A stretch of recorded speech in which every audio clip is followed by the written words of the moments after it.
একটা খুশির খবর আছে। কি? আমি তো মনে হয় কয়েকদিনের মধ্যে বিদেশ চলে যাবো।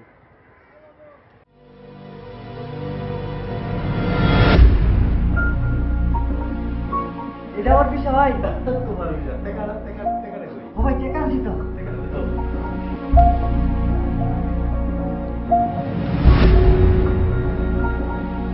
বিদেশ যাওয়ার সময় জাহাজ থেকে লাফ দিয়া বাংলাদেশে 17 জন পোলা মারা গেছে।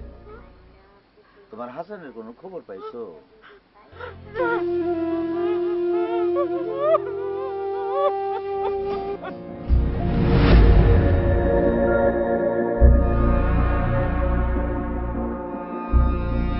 আপনাদের মতো অসহায় আর এই স্বজন হারানোদের জন্য আন্তর্জাতিক red cross committee, Bangladesh red crescent সোসাইটির ট্রেসিং ডিপার্টমেন্ট বিশ্বজুড়ে কাজ করে যাচ্ছে।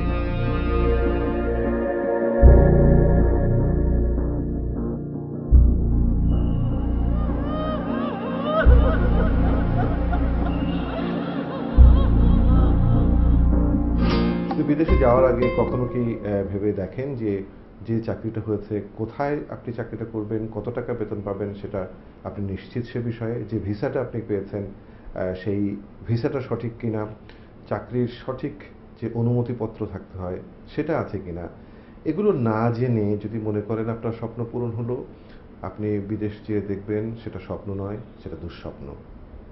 আপনি যদি ভালোভাবে সবকিছু জেনে বুঝে সঠিক কাগজপত্র নিয়ে বিদেশে গিয়ে কাজটা করতে পারেন, তাহলে আপনার জীবনের যেমন উন্নয়ন হবে, দেশেরও হবে উন্নয়ন। মনে রাখবেন, নিরাপদ অভিবাসনই এনে দিতে পারে অর্থনৈতিক উন্নয়ন।